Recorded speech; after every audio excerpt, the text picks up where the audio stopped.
Welcome back to the channel, lads and lasses, of course. Usual old thing, if you like what you see, give us a like, give us a subscribe, and if you don't like, give us an unlike, but let me know, obviously, what you don't like, all the usual sort of stuff. You know the score by now. Those of you who have been taking any notice of what goes on in this little channel will probably spot straight away that this isn't an aeroplane. It is in fact, as you can see, it's Tamiya's Valentine. Just looking at some parts here. This is a tank, obviously. Got some Lincoln length tracks. Very, very nice kit indeed.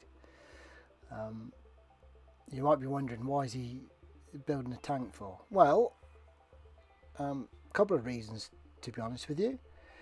We had a bit of a loose end after the 262, bit of drop in mojo a little bit at that time as well. I started watching on YouTube. I started watching some old documentaries about the Desert War. Sparked my interest back in that again. When I was a kid, it was the Desert War and the Battle of Britain. So I'm kind of revisiting my youth a little bit here. Coupled with that, I also I've been watching, I've got to give him some credit. I have Champion Scale Modelling. Jason's got a beginner's guide onto armour modelling. I'll put a link in down below for that if you haven't already seen that. And I've been watching him progress with his armour kits, and to be honest with you, decided I ought to give it a go. This is only my second tank I've ever built since coming back to the Albin in whenever that was, 2013. This kit fits together brilliantly. I've just started, as you can see, the glue I'm using here. This is the Mr. Hobby and Mrs. Cement SP stuff.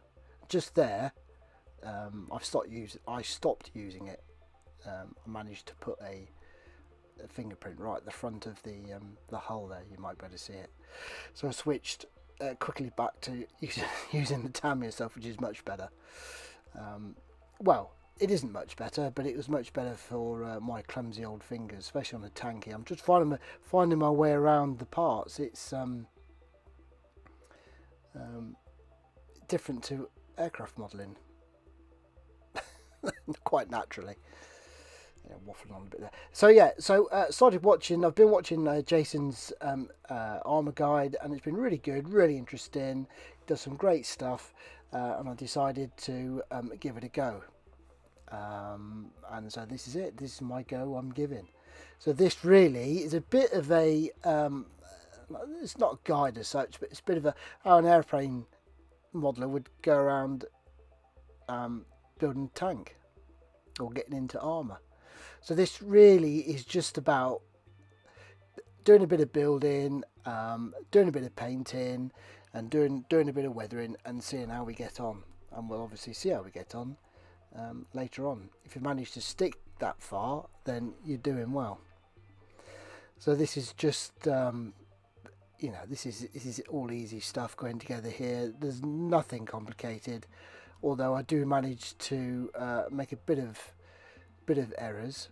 There's a couple of boo-boos coming up. If you can spot them, you probably can't actually. There's one just there, where I'm gluing, cleaning up some parts. I managed to sand away a bit too much material and left a little gap. In actual fact, you can't see it in the finished model. It's absolutely fine.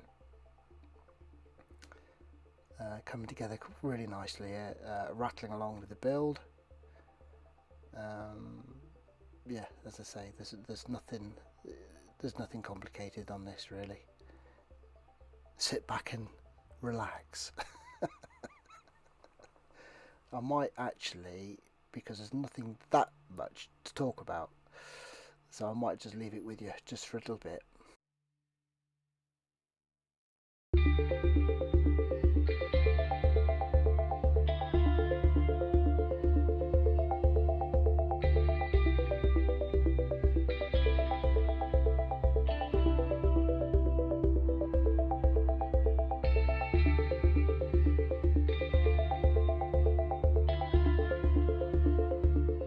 the suspension just here went together pretty well, even though I did manage to get it upside down, inside out, and the wrong way around. I actually ain't going to show you that. I just couldn't for the life of me work out which way it was supposed to go, but I did get there in the end, and it fitted together superbly. There's not even a problem, you know, it's absolutely fine. What this did show, this armour building malarkey, which obviously all you armour builders will totally agree with me. It made a lovely, refreshing change, not have to worry about seams and filling and getting dihedrals correct and undercarriage mucking about and all that sort of nonsense. It was just a case of literally slapping this together. Imagine you're going to slap that in there, look, with a bit of the Tamiya white cap glue, the poly glue, and Bob's your uncle. Lovely, nice detail. It's a shame of the Valentine, actually you don't get to see a lot of this, to be honest. Hidden away under the side skirts. But no, it goes together brilliantly. I can't recommend this kit highly enough, to be honest. Obviously, if I'm going to carry on building armour after this, there'll be less easy kits to put together, and obviously, you know, we'll cross that little bridge when we get to it. Polycap going on here for the sprocket, drive sprockets. See, I'm even getting I'm even getting the terminology.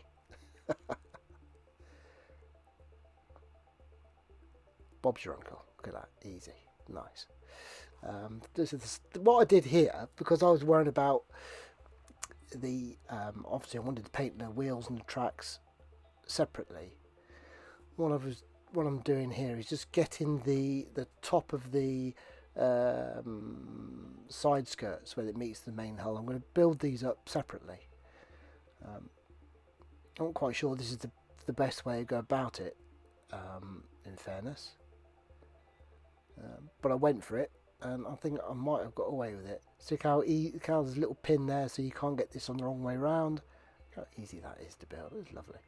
So you'll see I'm just getting all this together here, and later on in this video you'll see after it's all been painted. I struggled a little bit getting it onto the main hull, but we get there in the end. I was thinking of doing the top of the side skirts, putting them on, and then the side skirts actually at a later date, but I decided just to do them separately, and I went round that way about it. Now, one thing that aircraft modelers are scared of is tracks. Now, these are actually fab. Went together really well. Bit of a fiddle. This is the first, like I say, this is the first time I've done it for many years. I have, like I say, this is my second tank. I did a Tiger. I built a Tiger years ago. 2014, I think. And that was a Tamiya, the mid-production Tiger. I haven't even got any photos of it. I don't even know where they've all gone. It's that long ago. But so this, I was a little bit worried about it, but in the end, it went together okay. You can see what I've done. The individual links I'm gluing 4 at a time, I think it is, and then using the sprocket and the what's the other wheel at the back? Forgive me. As like a as like a little template to get the right to get the right circumference. There you go. Look, you see. And what I'm using the yellow or the light green quick setting glue. It works really well. Using a bit of blue tack there, or a bit of white tack, just to hold the top of the top track in place, so I can set in the rest of it. I thought that was the best way of going about it. Kind of similar to biplane modelling this is, because you really could do with that third hand.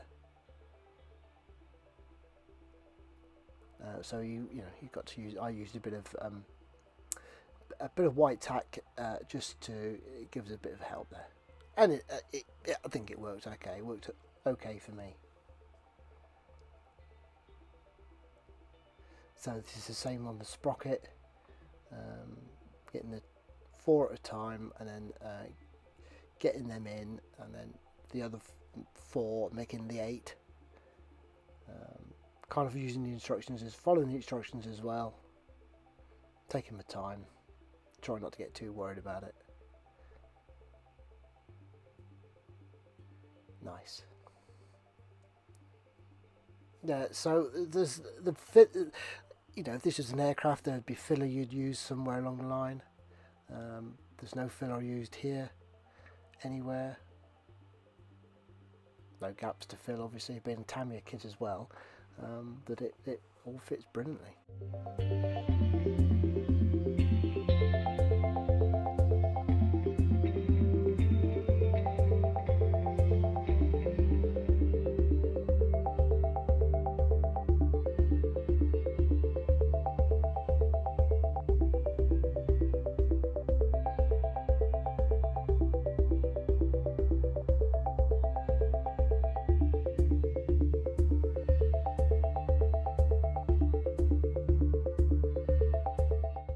Where my hand gets out the way here, which is a bit of great film work here.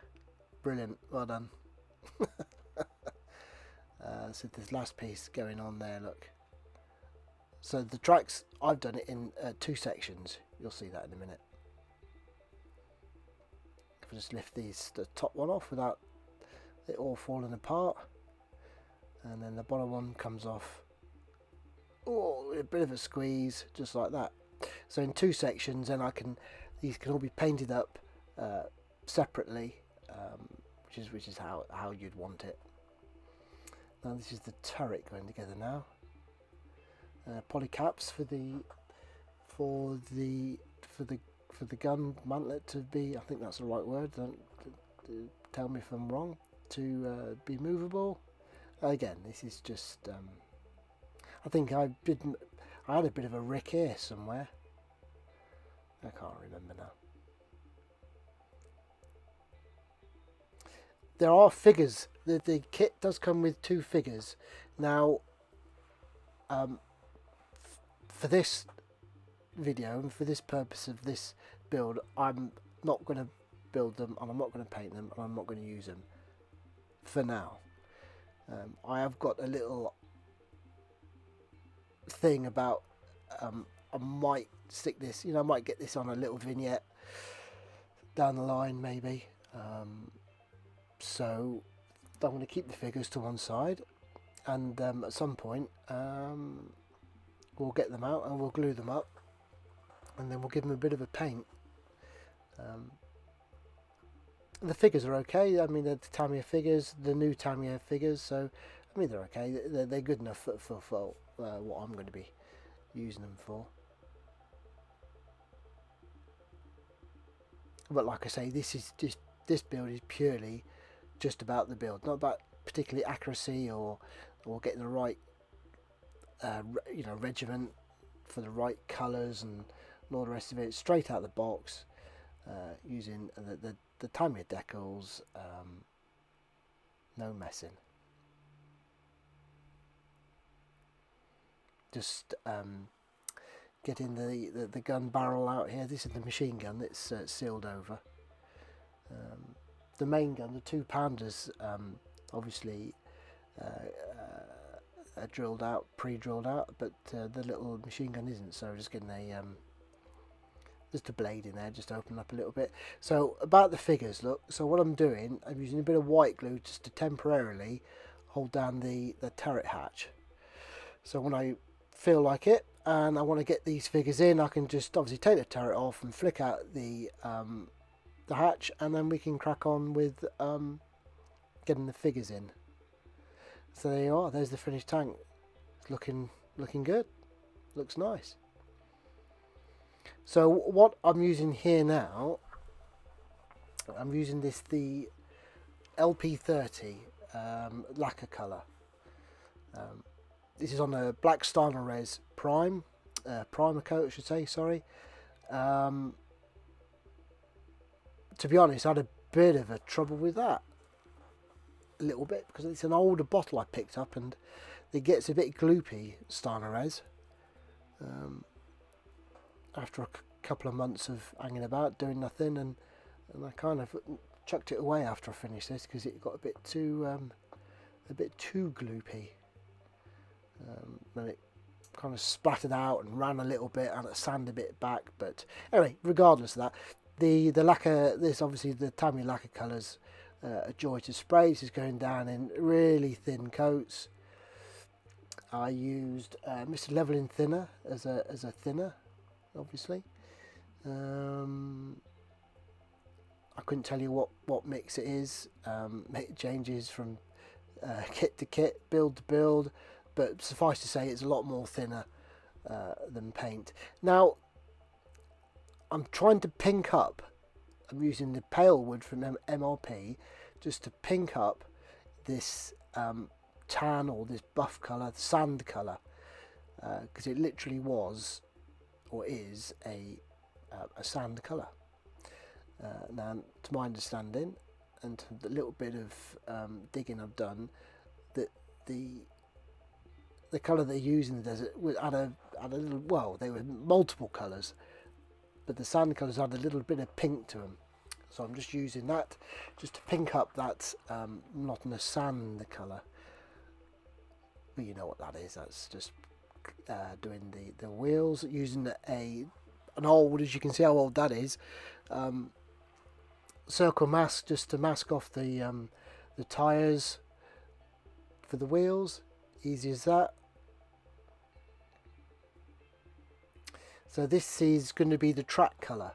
The tracks are magnesium, so they're like a browny grey. They're not like a steel colour at all. So I've mixed up a little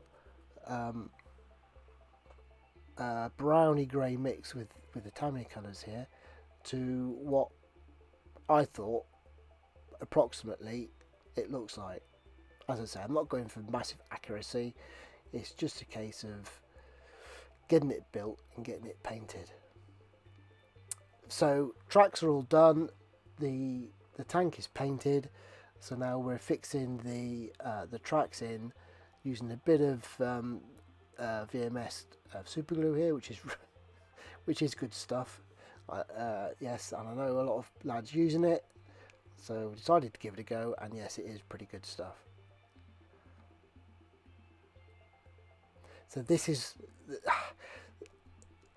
I've cut this down so it looks like a breeze going on the side skirts. I had a little bit of trouble with it, not much. It's just a case of wiggling it and cajoling it, them both sides into place, and then using a bit of glue, obviously a bit of Tamiya glue. There's a slot inside of the hole there that you can just glue the slot into, and then they go together quite nicely. Here we are, just using some Tamiya colours just to paint up the tools. Do you know what? I can't even remember what colour that is. It's a brown. Might even be wood brown, perhaps. I don't have that many Tamiya colours. One thing Jason does recommend using for any metal tools is rubber black. So I thought, well, that's what he uses. That's why if it's good enough for Jason, it's good enough for me. In actual fact, I think he might be right as well. Don't tell him that though. So I'll leave it with you. This is just painting. You can see what's going on. I'll leave it with you.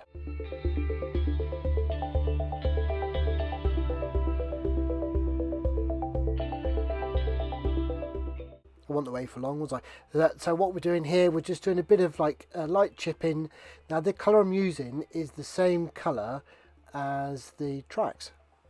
To be honest with you, it isn't very good. The colour's okay, but it's my actual chipping technique isn't needs a lot of work, as you can see. It's all right. It's just okay, I think. We get onto a bit of a pin wash here. It's like the weathering side now. This is an oil paint. These are, I think this is burnt umber, I believe. It's a little bit red. You'll see as we carry on that it goes or finishes off a little bit on the red side. It goes down nicely. There's no flat coats on this. It's just straight onto the paint. This is the pin wash, just wash it in there. It's quite thin. Obviously we're trying to get it a bit mucky, a bit dusty. It's just a dry brush, and then we're just dappling it and trying to just get that mucky patina, I think it's a nice word to use, over the paint here. Obviously the weathering process of a desert vehicle, especially a tank, is quite involved. And another reason to start with a desert vehicle is because obviously it's one of the easiest subjects to weather. It's just a bit dusty. So this is a bit of sped up footage now of using the same oil paint just to go around the vehicle, just dabbing it here and there where you'd get with a bit of muck over the engine cover there. That is temporarily fixed, by the way, with a bit of white tack as well, all around the turret rivets. As you can see, it's a bit on the red side. Maybe should have gone for a different colour, obviously. I do get around this, which we'll come to shortly. So yeah, so just dabbing round all the raised areas.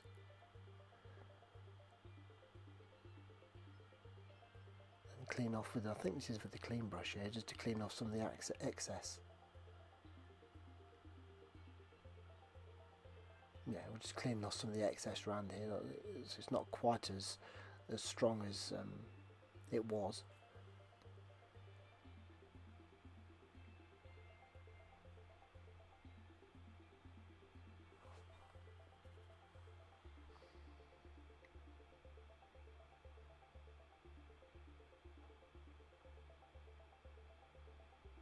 So here I'm mixing up a colour using them in front of you, just a little bit lighter than the base colour of the vehicle. So what I'm doing here, we're going and using it as a filter to try and tone down the redness of the oil paint I've previously used. Tone that down a little bit and to kind of blend in what we've got. It's very, very thin. The brush is almost dry brushing, not quite, but it's almost dry brushing. You don't want to be like dipping it into the thinner paint mix. Just a light filter. It gets 2 coats over everything, over the tools, over everywhere. And there's another layer gives you like another layer of dust. All on the tracks, gives a nice effect on the tracks.